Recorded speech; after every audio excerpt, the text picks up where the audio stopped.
Network and BINnews.com. Don't let a traffic accident ruin your day. Call 1-800-INFO-FIX to find the nearest Fix Auto location. Their highly trained and certified technicians will have you back on the road in no time. You have a choice on who fixes your vehicle. Tell your insurance agent you want to go to Fix Auto. Is this the tackle? This is the KBLA Sports Minute with Ray Richardson. The Lakers held on for a 2-point win over Washington, 33 points, 7 rebounds, and 9 assists for LeBron James. The exciting win comes with mixed emotions. Anthony Davis will be sidelined for multiple weeks with an injury to his right foot. The Lakers will know more about AD's injury later today. AD had an MRI exam on Saturday and went through further tests on Sunday. The Lakers are at Phoenix tonight. The Chargers beat Tennessee by 3 to stay in contention for the AFC playoffs. The Rams are at Green Bay tonight. NFL playoff update. Philadelphia, Minnesota, Dallas, and the 49ers have qualified in the NFC. Buffalo and Kansas City are confirmed in the AFC. No debates, no speculation, just the info you need. That's your KBLA Sports Minute. I'm Ray Richardson. This sports report was brought to you by MVP Accident Attorneys. When it comes to your settlement, we're a slam dunk. Call 833-MVP-WINS or check their website at themvp.com for a free case review. When you're the victim of a car accident, hiring the right law firm can be the difference between a rewarding settlement and striking out. Call the pros at MVP Accident Attorneys at 833-MVP-WINS for your free consultation. Call me your MVP. This is a rather bold pronouncement, but we think we can back it up. If you come across a radio frequency anywhere putting more variety and more diversity on the air than KBLA Talk 1580, we sure would like to hear about your discovery. You got to have vision. You can search, but we are confident that you won't find more shows covering more topics, hosted by a more diverse and inclusive lineup of talkers than the squad we have assembled here at KBLA Talk 1580. This is the time, brothers. This is the time. We've got something for everybody. That's right. Health and healing, history and humor, issues and events, empowerment and entertainment, all in one station. What's really going on? Free enterprise, you dig? KBLA Talk 1580. Yes. Oh yeah. We got a lot to talk about. King Kong ain't got on me. Yo, don't let nobody else up.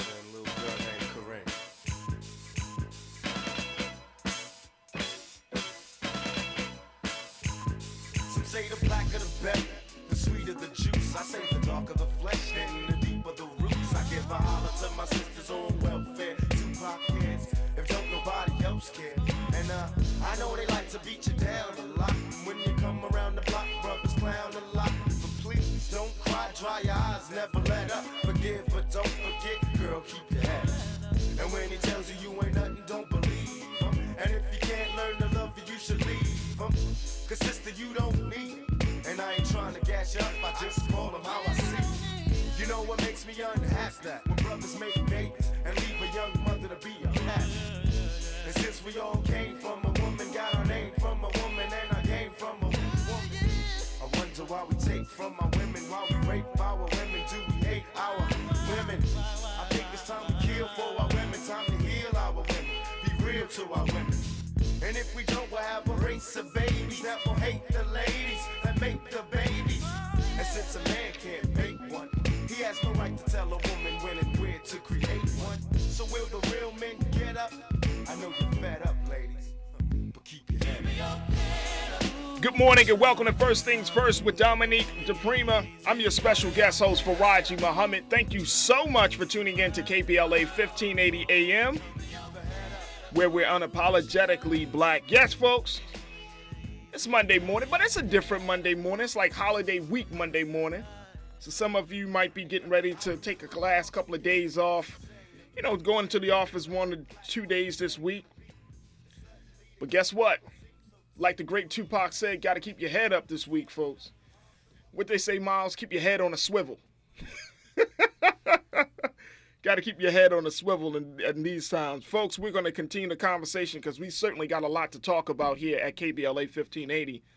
We're going to continue the discussion about where we are in the community, particularly, you heard it in the first conversation that we just had. We talked about the impact of music on our minds and on our intentions. And, of course, we talked about suicide a little bit in that first conversation. My guest now is an adult child psychiatry resident at Yale Child Study Center, Yale School of Medicine, is currently pursuing a PhD in Yale's Graduate School of Arts and Science.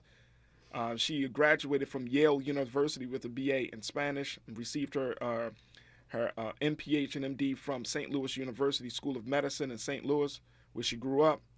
And her research is focused on the mental health effects of anti-Black racism on children. And it has been funded by multiple national awards. And she specializes in the effects of medical racism and writes for both academic journals as well as general press. And she's been published in a number of publications. And today she wants to talk to us about the rising rate of Black youth suicide across the country, especially in light of the heartbreaking passing of Stephen Twitch Boss, best known as the popular DJ dancer for the Ellen DeGeneres Show. We want to welcome to First Things First, doctor, activist, and anti-racism educator, Dr. Amanda Calhoun. Dr. Calhoun, good morning. How you feeling this morning? Peace and blessings. Good morning. Thank you so much for having me. And I'm just grateful to be on the radio station this morning and with you. Keeping our head up. I think about that song a lot, but definitely also holding space for feeling sad and, grieving his loss and the loss of so many of our Black men and Black women in our community. Dr. Calhoun, I could not be happier to talk to an expert voice for one, and then a Black woman who is an expert voice for two at this day and time. I'm serious, Doc, because on my show, The Culture, we have been having conversations about, of course, Twitch's passing, but even now on social media, the conversation has gotten to be in a very interesting space, Doc. The space of talk about mental health, talking about suicide, and more importantly, how we should interpret what we just experienced with Twitch passing. And more importantly, putting into proper context this situation, because it's conflicting, Doc. It's conflicting. And I think that we need to have discussions about, suicide and mental health. I saw a number of posts where people said, check on your friends and your family, right? And I don't know how to, and your job is not easy, so I'm going to try to make it easier. Just say the least. Your job is not easy because we don't talk about this. I mean, I know that people often say that about a lot of different issues, but we really don't talk about suicide in the Black community. Doc,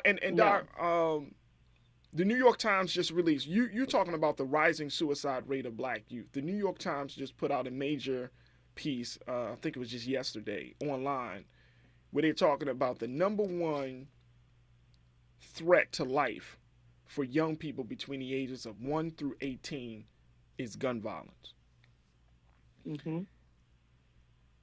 We can talk about guns all day in the Black community and its impact on the Black community. We could talk about drugs. We talk a little bit about depression, especially more of our high-profile members have depression. But when it comes to suicide, it's still taboo. It's still wrapped in the context of religion. It's still wrapped in the context of whether a person should be celebrated. I mean, it's just a lot, Doc. I don't mean to throw it all out there like that. It's just a lot to take in and to try to break down.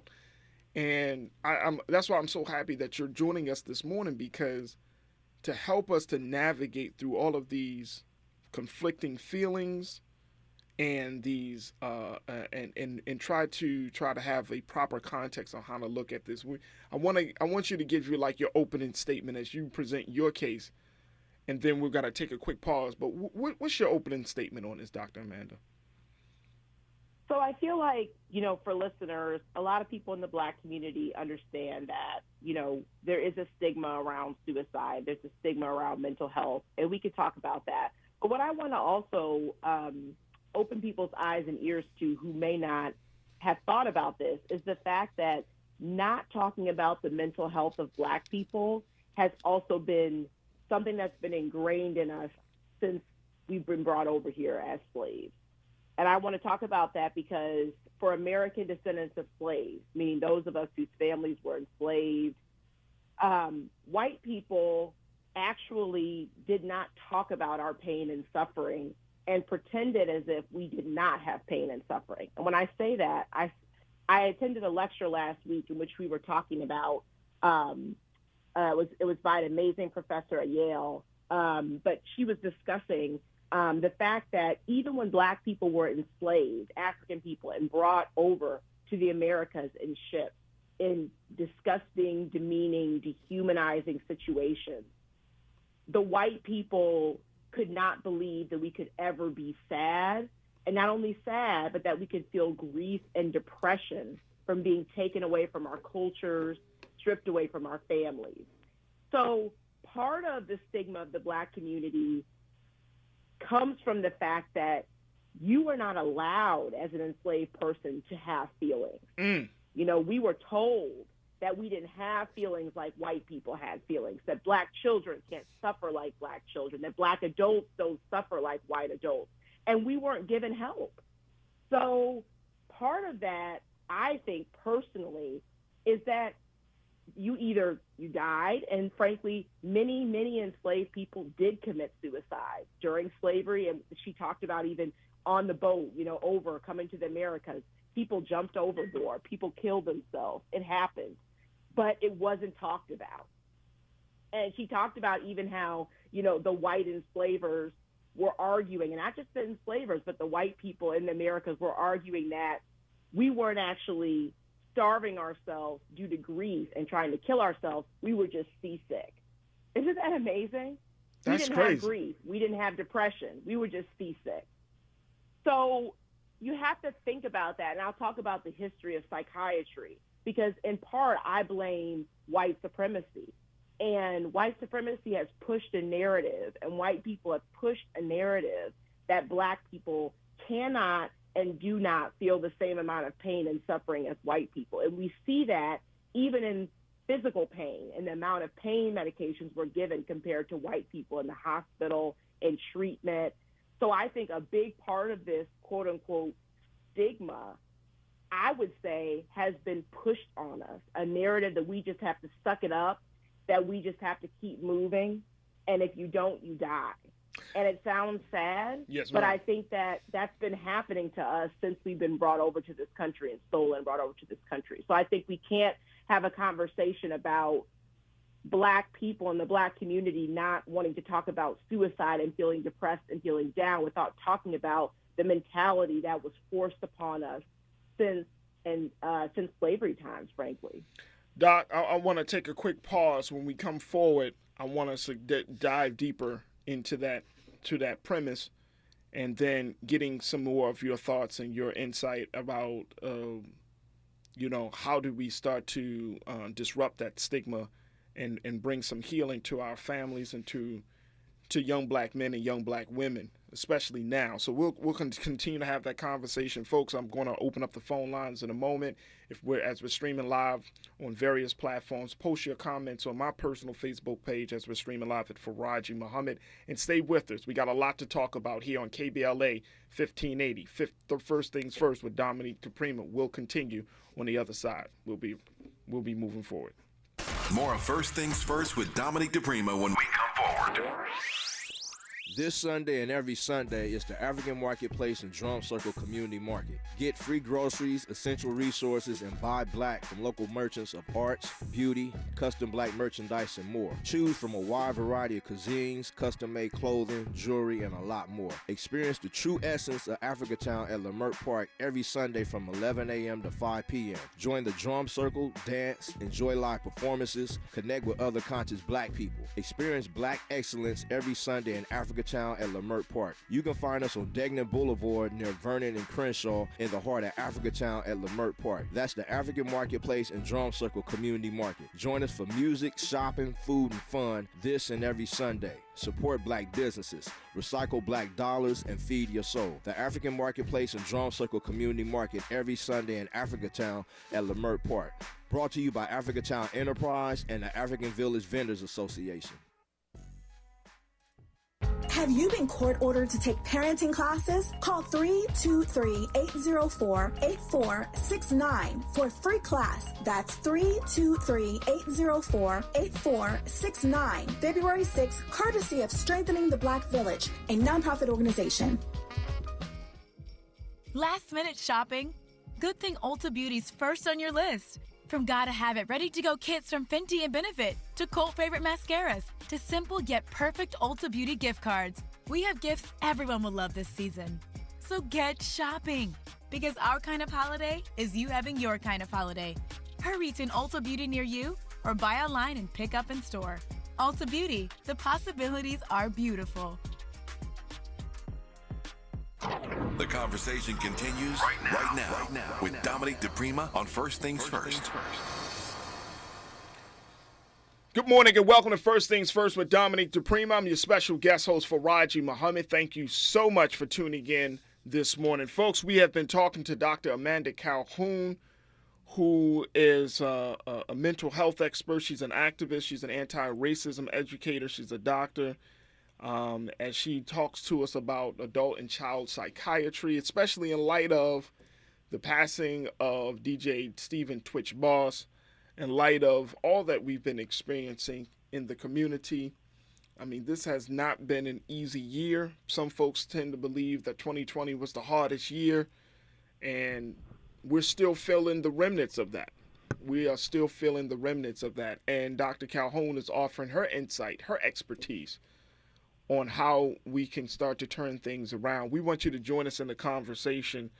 Make sure you hit us up at 1-800-920-1580, 1-800-920-1580. Make sure you check us out as we're streaming live right now on KBLA1580.com. And, of course, I'm streaming on my personal Facebook page at Faraji, F-A-R-A-J-I-I, Faraji Muhammad. Would love to get your take on the conversation as we have it with Dr. Amanda Calhoun. Dr. Calhoun, again, we thank you so much for your insight and being with us this morning to have this very, very important conversation. So thank you, Doc. I can't thank you enough. Thank you. You talked about, the impact and the precedence that white supremacy, as we were in chattel slavery, has had on us up to this present day. And so I think that especially here on KBLA 1580, a lot of our listeners are aware of that. A lot of our listeners saying, you know what, that is true. We need to know that. But then I think there's also that disconnect, Doc, where we're saying, okay, how do we move from just knowing that logically, right, to live in a different reality, physically, emotionally, and mentally, because I think that's the part that trips us up, right? Like that we're in this space where we're like, okay, we know that the transatlantic slave trade has had some major effects, not just on our history, but there is scientific evidence to show that when there is a great traumatic experience like that, it really goes down into your DNA. And I remember reading about the Holocaust and how the survivors from the Holocaust and their families, generations after that, continue to still deal with that, and that it was just like traumatic events, like the Holocaust, like slavery. It is so ingrained in you, it becomes a part of you. Yes. So can you speak to that? Because then that means that we have another level of we got a lot more work that needs to be done, and it's not just the policy stuff. It's not just the affirmation manifestation stuff.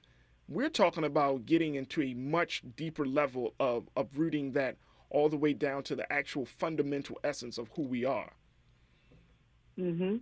Yeah, I think you bring up a lot of really, really important points. So when you talk about action, how do we heal? How do we recover? I think it starts with having spaces like this show, talks and sessions where we talk about how do we actually take care of ourselves as Black people currently, right now, and part of that is investing in our health and in our recovery in any way we can. So I say all that to say, when we know the impact that slavery has had and the current impact that racism is having on our health, we as individuals and as a community need to do our best to take care of ourselves, because that is an actual act of resistance. So I do a lot of talking to a lot of my patients who are Black about nutrition, about exercise, right? Those things are really, really important, because when you have a genetic, just think about, for example, let's say hypertension and diabetes run in your family, as it does for many Black people. And that goes back to what I said before too, where I believe, and studies have shown that blood pressure is raised and hypertension is exacerbated or worsened by the stress of racism. So let's say that, okay, but I'm going to have to go through racism. I'm a Black person in this country. So does that mean I'm going to get high blood pressure? Well, you have to do something actively to counteract that. So what I tell people is, for me personally, knowing I'm speaking from a position of privilege as a physician, and I realize that as a doctor, but I talk to my patients as well. I know I'm going to experience a significant amount of racism just going to work every day as a Black woman in a position of power. So I do a couple things to ensure that I'm working against that. One of those things being, I make sure to eat a lot of healthy food. And I think we discount that as a society, but I eat a lot of vegetables. I make sure I eat a lot of vegetables. I make sure I drink a lot of water. I weight lift. I walk. I exercise. And I take time to myself. I take downtime. I take time away from racist white people. And I say all that to say you have to protect your peace as a Black person in any way that you can. And you must give yourself time to recharge. And I think, as Black people, I just think it's been ingrained in us, even though there are so many lies that Black people are not as hardworking that white people would like you to believe. Black people are some of the hardest working people I've ever met. No doubt. We think that we should work multiple jobs, we should go home, and we need to take care of our families, and we need to do this, and we need to do that. And yes, I understand all those things have to be done, but sometimes you just need time to yourself and to check in with yourself and to check in with how you're feeling. And I think part of that is nutrition, sleep, water, however you can. So when I eat vegetables, when I'm eating healthier foods, I'm actively thinking, okay, I know I'm going to have to deal with the stress of racism, so I'm going to eat as much healthy food as I can, so I counteract that. And I think that's very real in the nutrition and the food we put in our bodies. And so that's one thing. The other thing is, starting to really think about, what does it mean to take care of my mental health? And for different people, they may be starting at a different starting point. So some people, many Black people I've met now have therapists, and I see Black people in therapy. So can you get a therapist, right? And I would argue it's hard, and I'm working on this, but ideally you want a Black therapist. And it's okay to request a Black therapist. I tell my patients all the time, my Black patients all the time, they say, they may not feel empowered. Some people do, but some people don't feel empowered to actually ask for a Black therapist.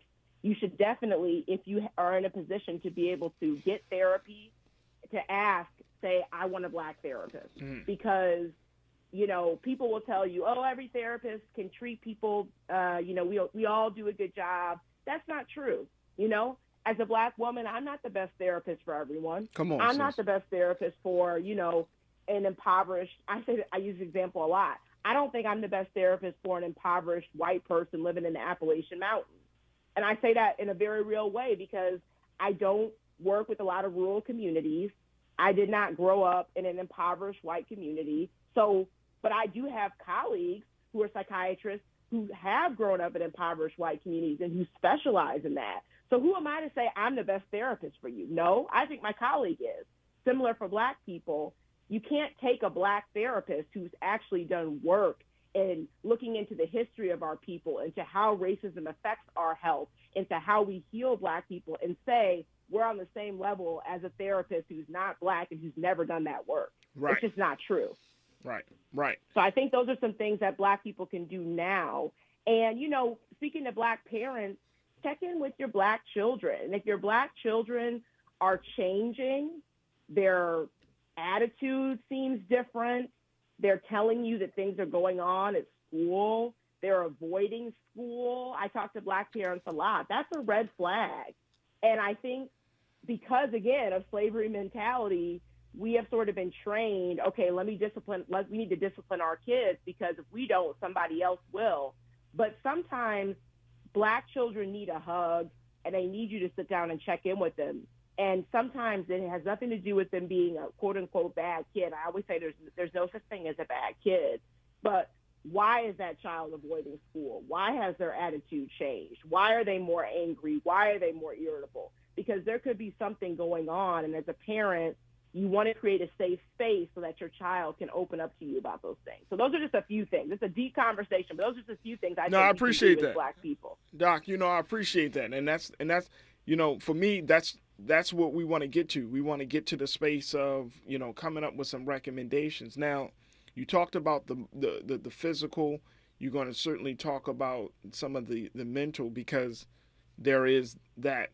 But we got to take a quick pause when we come forward. Let's talk about the social, in the sense that there has to be, just as much as you are conscious about eating fruits and vegetables and drinking the water to nourish the physical body, getting into a space where we can nourish our minds, to consuming information, whatever that information is, whether it's reading scripture, whether it's taking in whatever good information. Because now when we see Twitch, for example, and certainly want to get your take on this when we come forward, but when we read the story of Twitch, here's a man who had the money, who had the fame, he had a family, 3 children, a wife. He seemingly had all of the necessary components to live a happy, healthy, successful life. But something was not there, to the point, Doc, there was a void that was there, to the point that he decided to take himself out. And I want to get your insight to speak to that. So we'll have the conversation. Folks, we want you to join us in the discussion as well. Make sure you hit us up on our phone lines at 1-800-920-1580, 1-800-920-1580. Post your comments on my streaming platform of Facebook, as I'm streaming right now on Facebook at Faraji Muhammad. And stay with us. You're tuned into First Things First with Dominique DiPrima here on 1580 KBLA AM. Good morning, Los Angeles. Here's to a holiday season full of peace, joy, and happiness. Happy Kwanzaa from all of us at KBLA Talk 1580. I'm Mike Moore, and here's the latest from the Black Information Network. Well, it's a big day for the January 6th committee, with members planning to vote on at least 3 criminal referrals targeting former President Donald Trump. The House panel meets at 1 p.m. Eastern to vote on whether to recommend the Justice Department look into criminal charges against Trump. Our next story is out of Maryland, where a key part of Morgan State University's mission has been research, and now it's going to receive federal funding to help reach its goal. Morgan State is among several historically black colleges and universities that will benefit from a federal program called HBCU RISE Act. It's part of the National Defense Reauthorization Act Congress just passed. The act sets up a new program within the Defense Department that is geared toward helping HBCUs across the country. And that's the latest. I'm Mike Moore from your 24/7 news source, the Black Information Network, and BINnews.com. Seems to be working on a crash at North Hills, 405 southbound and Nordhoff Street. It's on the right-hand shoulder. We are seeing spectator lights from Devonshire Street in Inglewood on the 105 westbound for Crenshaw Boulevard. Crash there, move to the right-hand shoulder. Also going to crash 105 westbound for the 405, also on the right-hand shoulder. Overall, watch for delays coming away from the 110 freeway. And in Long Beach, we got a vehicle stalled on the 710 southbound for Long Beach Boulevard. Looks like that's got the left-hand lane blocked off. CHP and FSP on the way to help them to the shoulder. Don't let a traffic accident ruin your day. Call 1-800-INFO-FIX to find the nearest Fix Auto location. Their highly trained and certified technicians will have you back on the road in no time. You have a choice on who fixes your vehicle. Tell your insurance agent you want to go to Fix Auto. This is the KBLA Sports Minute with Ray Richardson. The Lakers held on for a 2-point win over Washington, 33 points, 7 rebounds, and 9 assists for LeBron James. The exciting win comes with mixed emotions. Anthony Davis will be sidelined for multiple weeks with an injury to his right foot. The Lakers will know more about AD's injury later today. AD had an MRI exam on Saturday and went through further tests on Sunday. The Lakers are at Phoenix tonight. The Chargers beat Tennessee by 3 to stay in contention for the AFC playoffs. The Rams are at Green Bay tonight. NFL playoff update. Philadelphia, Minnesota, Dallas, and the 49ers have qualified in the NFC. Buffalo and Kansas City are confirmed in the AFC. No debates, no speculation, just the info you need. That's your KBLA Sports Minute. I'm Ray Richardson. This sports report was brought to you by MVP Accident Attorneys. When it comes to your settlement, we're a slam dunk. Call 833-MVP-WINS or check their website at themvp.com for a free case review. When you're the victim of a car accident, hiring the right law firm can be the difference between a rewarding settlement and striking out. Call the pros at MVP Accident Attorneys at 833-MVP-WINS for your free consultation. Call on me, your MVP. Central Neighborhood Health Foundation is a full-service network of federally qualified health care centers that serves local communities throughout Los Angeles, Riverside, and San Bernardino counties. CNHF clinics provide low-cost to no-cost, compassionate, comprehensive, quality health care, which includes primary care services for chronic disease and diabetes management, pediatric and women's services, preventive care, vision and dental screenings, COVID-19 testing and vaccines, flu vaccines, behavioral health, HIV, and substance use services. Virtual telehealth visits are available from the comfort of your home with highly qualified physicians and medical professionals. CNHF also provides peer support specialist training and help with housing navigation. Central Neighborhood Health Foundation. Your wellness is our priority. Comprehensive care built on trust and respect. For more information, visit cnhfclinics.org or call 213-536-5815 today to locate a clinic near you. Shoot Your Shot SoCal, a self-service photo booth perfect for all types of events, birthdays, concerts, festivals, weddings, and more. Send images and videos instantly via email and enhance guest experience. Contact Shoot Your Shot on Instagram. They serve Inland Empire, Los Angeles, and Orange County with friendly and reliable staff. We will see you at the next corporate event, taking still photos and boomerangs with Shoot Your Shot SoCal. Go to Instagram today and book your Shoot Your Shot Cal event. Broadcasting live from Leimert Park, USA.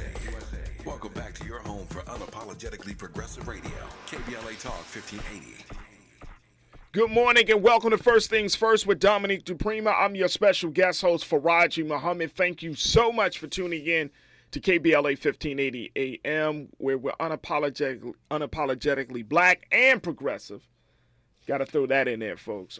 We've been having a fantastic conversation checking in with Dr. Amanda Calhoun, who is a psychiatrist, and she is working to bring us into a better space mentally, emotionally, as we're talking about the issues affecting us, and more importantly, talking about mental health, as the conversation has once again been renewed with the unfortunate passing of DJ Stephen Twitch Boss, the DJ for Ellen DeGeneres Show, the black man who seemingly had it all.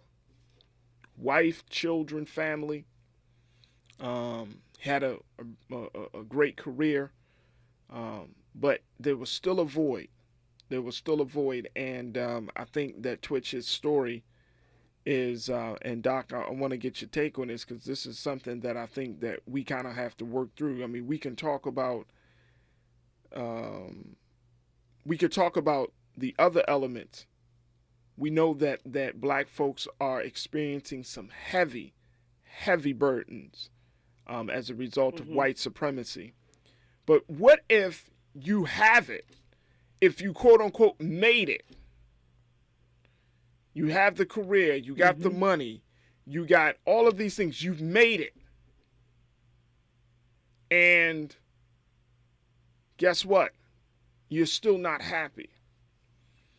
Talk to us about this, Doc, because I think that's the part that resonates with a lot of people. That, there's been this viral video of Twitch who was seemingly happy. He put it out where he was dancing 24 hours before his death, right? Mm-hmm. And people are like, well, I mean, he got the money, he got this, he got that. Like, why is he depressed? Why was he even thinking about suicide? Mm-hmm. So help us to reconcile that, because that's. I mean, I think that's justified, right? Like that we should ask those questions, because a lot of times, you talking about social conditioning. We've been conditioned that if black people just got, and you fill in the blanks, education, money, status, if black people just got this, then we would be happier. But Twitch's story shows that may not be the case. Yeah, and I think, it's very important that we have this conversation, and I want to say a few things. The first thing being, I can't tell you how many patients I see of all backgrounds, like meaning of all ethnicities, races, who are wealthy, successful, and extremely, extremely sick, extremely depressed, extremely anxious, hospitalized. I work and I'm mostly an inpatient psychiatrist. So I work with patients who are in crisis. And I can tell you, yes, there are a group of patients that I see who are very depressed, that have a terrible social situation. That definitely exists, right? They don't have finances, they don't have support, all of that. But there's definitely a group that also exists that has support, that has money, that is successful. And those are some of the sickest patients I've seen. So while it may be comforting to think if I only got X, Y, and Z, then I'm safe from depression, that's just not true. It's just not true. And I will tell you, there are many, many, many wealthy white people who I see who are extremely depressed and are very sick. And they've had privilege their entire life, And so I don't want black people to think just because you're privileged, just because you have achieved things, means that you cannot have depression. That's the first thing. The second thing is that I want people to, and there's a lot of misinformation out there, so I'm not blaming people because it's very confusing, but I want people to reframe the way they think about depression as separate from sadness. And I say that because that's a great point. Sadness is a feeling that you have, right? Like you're sad because, the day didn't go well, or you're sad because, I'm being silly, but, your favorite donut wasn't there. Sadness is normal. Depression is not. So I want people to think of depression as an illness, a chronic illness, just like you would think of diabetes and high blood pressure. I really want you to think of them in the same group. So if you were to replace, the statement that we were talking about earlier with, he had it all, they had it all, they had money, they had, they'd made it in life seemingly, why were they still depressed? You would never ask that to someone that has high blood pressure or cancer or diabetes. You would never say, what? You had the money, you had the achievements. Why do you still have diabetes, right? Because some people are going to develop depression no matter what their situation is, and we know that.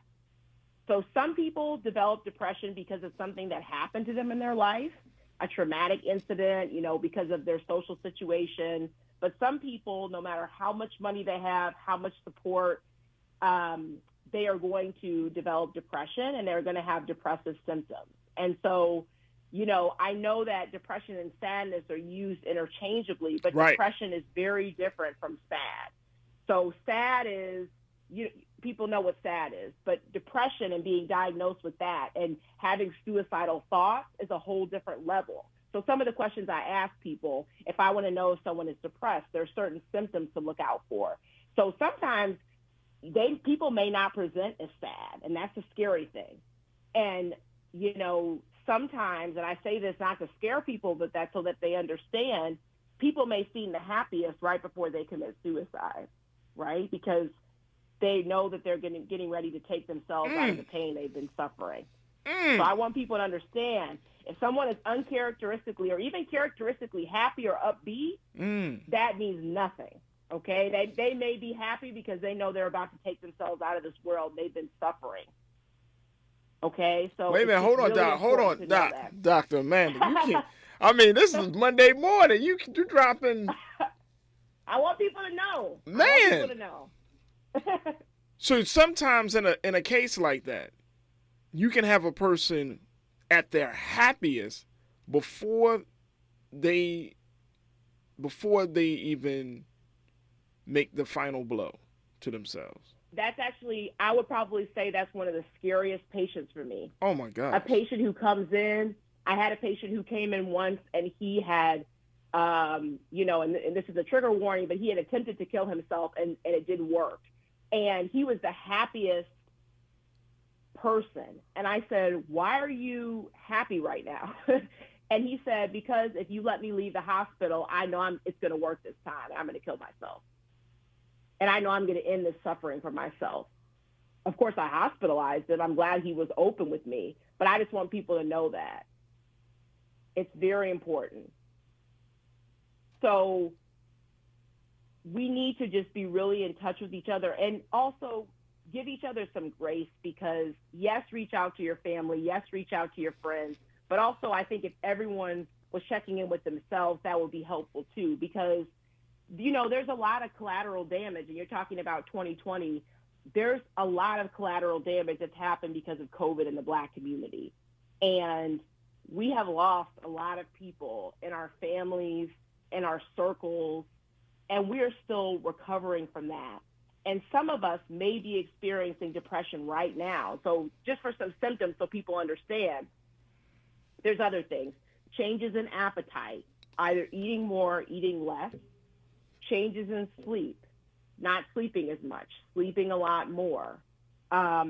Feelings of guilt, hopelessness, helplessness, right? Changes in motivation, not enjoying the same things, isolating a little more. And like I said, it's tough if you don't really know people, because we see people on social media and they look happy, right? But that's just a snapshot of their life. I don't know what his life looked like. I don't know what he was suffering with, but clearly he was suffering. And so I just want people to know that depression is an illness. And so you can have all the things in the world and you can still be depressed, and that's okay. And I want you to know that it's not because you're a bad person, that something is wrong with you. It may just mean that you are a person who has a predisposition to developing depression. And we know the brain changes with people who have depression. They have differences in their brain, and that's not your fault. So just because you've achieved everything, if you're feeling some of the symptoms I said, or you're feeling like you're suffering, you're feeling like you don't deserve to live, you're having these types of thoughts, please reach out to someone. And, I know people have things like their family, their religion, and I very much think those are very, very important things to lean on.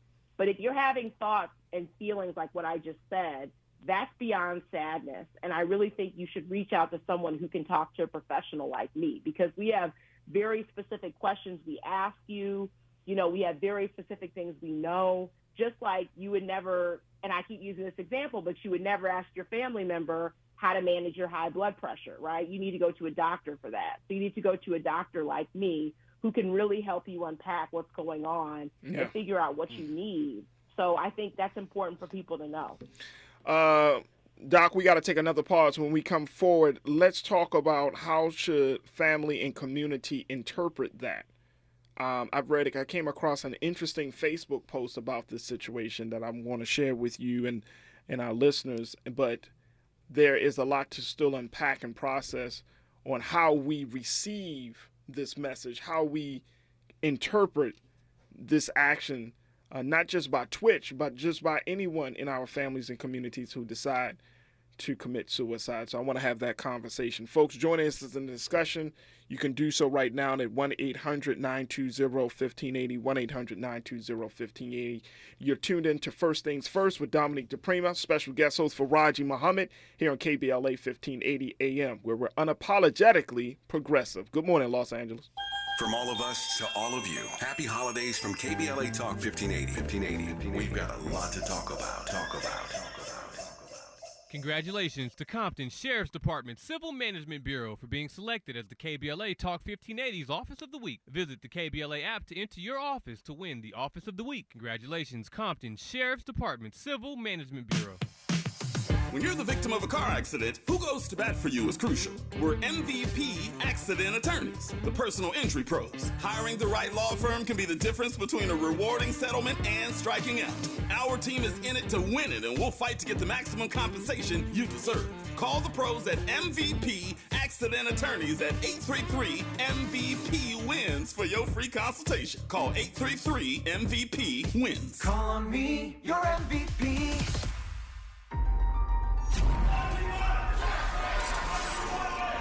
Four racial arsonists set LA City Hall on fire. And everybody is running out of the building straight to KBLA Talk 1580. I am pleased to welcome LA City Councilman Mike Bonin to this program. Councilman, how are you, sir? Hello, thank you, Tavis. Councilmember Kern Price, good to have you on, sir. How are you today? I'm well, Tavis. Thank you. Good to be with you and your listeners. I am pleased to have LA City Councilwoman Monica Rodriguez on this program. How are you today, ma'am? Good morning, Tavis. Councilman O'Farrell, good to have you on, sir. How are you today? Thank you so much, Tavis. So glad to join you this morning. Councilman Koretz, welcome to this program, sir. How are you? I'm honored to be on your show. Still in shock from the events of the last few days. Marquise Harris Dawson, good morning. Good morning, Dominique, and good morning to the KBLA family. Councilmember Heather Hutt, good morning. Good morning, Dominique. I am pleased to welcome the new president of the LA City Council, Paul Kerkoyan. Mr. President, how are you, sir? Good morning, Tavis. I'm well. Thank you very much. Holding all politicians accountable to you. We're unapologetically progressive. KBLA Talk 1580. Your ancestors' favorite radio station, and your favorite morning show host. Let's get back to Dominique DiPrima right now. Welcome back to First Things First with Dominique DiPrima here on KBLA 1580 AM. I'm your special guest host for the sister, our beloved sister, Faraji Muhammad. Thank you so much for tuning in. We've been having, a heavy conversation about mental health with our sister, our beloved sister, Dr. Amanda Calhoun, who's given us some jewels this morning. I had to walk out the studio for a moment, Doc, just to process what you just gave us in that last segment. That's heavy. That is heavy. Yeah. That you could be at your highest in joy because you know that maybe in a few moments later or hours later, you are going to commit suicide. And when I think about that turn of thought, you know, I mean, that is heavy. I never knew that. Yeah. And so I'm happy that you broke down for us what is sadness versus what is depression. How does a person, some of the key symptoms that we need to look for. Man, that is heavy. That is heavy. Yeah. I want to, we got people that are checking in, Doc, that I want to get some thoughts from. And so that way we can continue this discussion. Let's go to Jamal in LA. Jamal, thank you for checking in. You're tuned in to First Things First. We got Dr. Amanda Calhoun. What's your take, brother? Good morning, Good Doctor, morning. and good morning to you, the host. You know, I'm 71. I remember at the age of 19, I thought about killing myself for a whole year. And in that time of thinking about it, I thought about what's going to happen if I do go, you know? And I guess that's the thing that kept me alive through it. You know, I'm 71. I had to deal with racism and so much, you know, my father leaving because he lost his job at the airport. They organized the way they started the union. They didn't allow him in the union.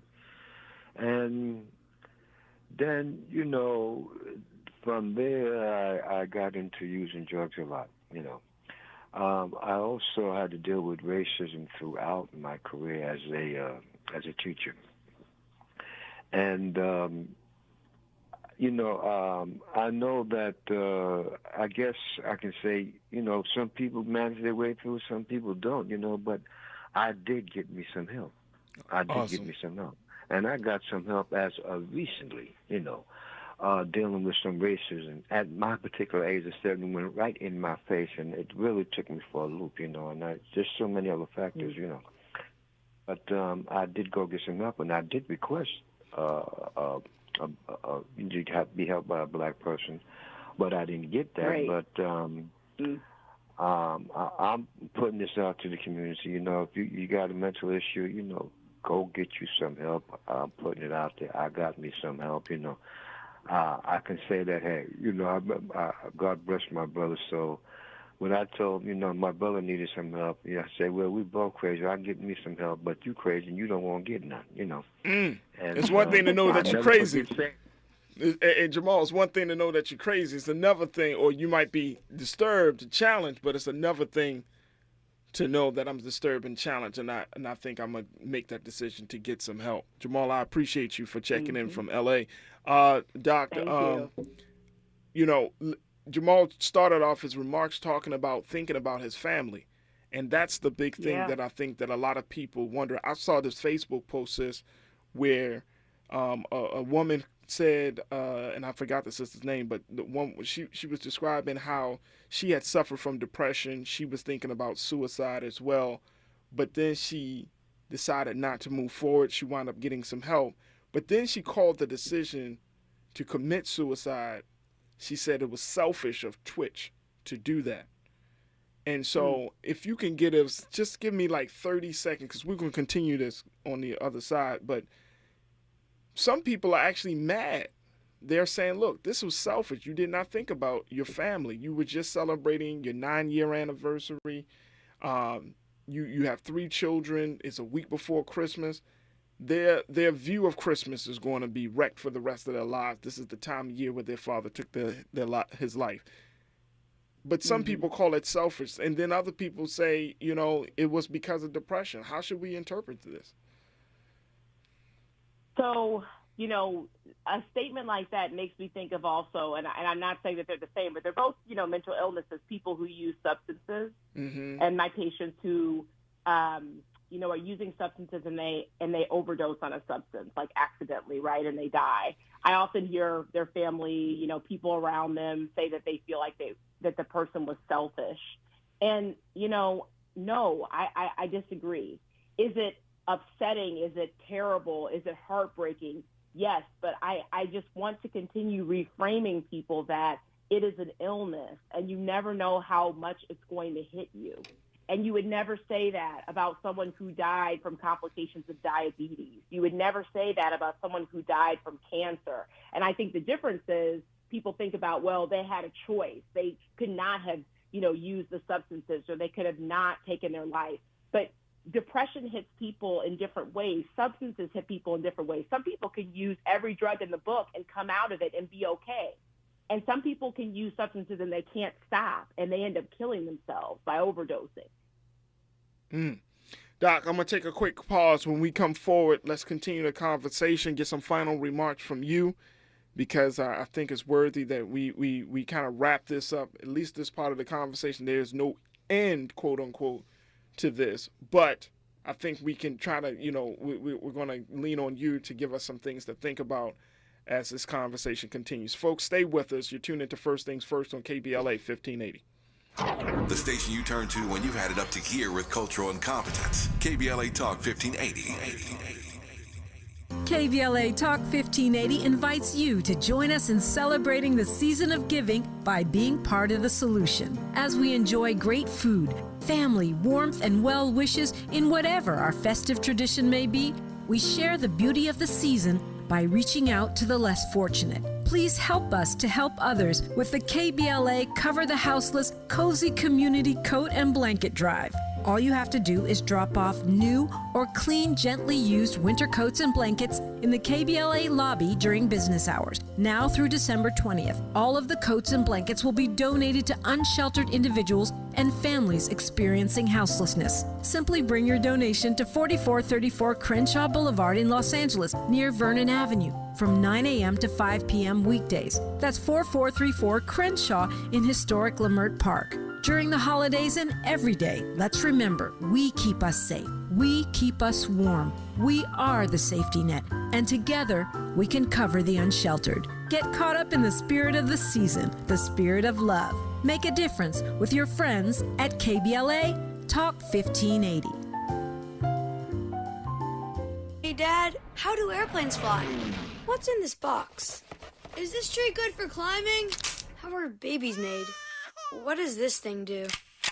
Kids are curious about everything, including guns. Talking to them about gun safety in your home is a good first step, but you can do more. Always keep your guns locked, unloaded, and stored separately from ammunition. Safe gun storage saves lives. Learn how to make your home safer at endfamilyfire.org. That's endfamilyfire.org. Brought to you by End Family Fire, Brady, and the Ad Council. Ew. Stuck in a cycle of rewashing your clothes? Ugh. Because you can't remove tough laundry odor? Ugh. When detergent by itself can't cut it, use new Downy Rinse and Refresh. With a breakthrough odor-removing formula, it removes odors in one wash, better than the leading value detergent in 3 washes, keeping all your laundry fresh. Now you can break the cycle of rewashing with Downy Rinse and Refresh. This is KBLA Talk 1580, where hate loses and love wins. Welcome back to First Things First with Dominique DiPrima here on KBLA 1580. I'm your special guest host for Raji Muhammad. Thank you so much for tuning in. We've been talking to Dr. Amanda Calhoun, who is a psychiatrist working with children and adults, giving us some insights, some really, just nuggets of wisdom on how we should have the conversation around mental health, specifically dealing with suicide ideation, how we should have the conversation around how we interpret it for the community, and so much more. Doc, I want to give you a few moments to put it out there because, there's no end, quote unquote, that I like that we can just say, oh, this is going to be wrapped up, of course, at the end of this discussion. But I do want to, there are a number of people that are checking in on my Facebook feed from all the way from the great city of Baltimore to here in Los Angeles that want to get more details on how they can get help. One sister, Alicia Idele, she checked in on my Facebook page talking about she knows a high school, she knows a young man, 27 years old, to talk to about getting help. He's a high school graduate with a college degree. He's a father, Barbara, and he's really struggling right now. How can he get some help? So for a young man like him, and Alicia, thank you for checking in. Where should they go? Who's what's the best resource for them? So, there's actually, you can look online. There's sometimes it's a directory of Black therapists that are even in your area or therapists in your area. So it kind of depends on, kind of what insurance he has, unfortunately, in this country. And, but also, if he has a primary care physician, so someone that he sees or has seen ever for a physical, or even if you haven't been and had a physical recently, he can make an appointment. Sure. And oftentimes those people, like a family medicine doctor or an internal medicine doctor, can refer you. You'll have to, sometimes they'll give you a screening and they'll ask you those questions, but you'll want to sort of say, I think I'm having some symptoms of depression. I would like a referral to therapists and psychiatrists in the area, and they should be able to help you with that. Awesome. And so I would start there. And what's the best resource for folks to get connected with you? So I'm pretty active on Twitter. You can follow me on, my handle is Amanda Joy, JOYMD. I'm also Amanda Joy MD on Instagram. So you can feel free to follow me on those things. I post a lot of information. I post my work and my writing. I'm actually researching into the effects of racism on mental health and how it actually affects kids. So there's a lot of good work that I'm hoping to be able to do for our community. But, I think I would just leave everyone with this, which is that it does not hurt people to ask them if they've ever had thoughts of suicide. And there are studies. I'm sorry, go ahead, Doc. Yeah. Oh, I was going to say, some people think, asking that question to a family member, have you ever had thoughts of suicide? Have you ever had thoughts of wanting to hurt yourself, will sort of make them want to do that. But that's not true. It actually, we found that asking those questions are ways that we figure out whether people have had those thoughts. So you're wondering it's okay to ask your family member that. It's okay to ask your friend that. You're not going to hurt them by asking them that. In fact, you may actually save their life. Absolutely. Absolutely. Dr. Amanda Calhoun, you can find her on Twitter at AmandaJoyMD. Dr. Amanda, we appreciate you so much for joining us this morning here on First Things First with Dominique DiPrima here on KBLA 1580. And congratulations on getting into the Yale PhD program and continuing to be so good for our people and the culture. Thank you so much, Doc. We truly thank you. We truly appreciate you. KBLA 1580 Santa Monica. I'm Mike Moore, and here's the latest from the Black Information Network. Well, it's a big day for the January 6th committee, with members planning to vote on at least 3 criminal referrals targeting former President Donald Trump.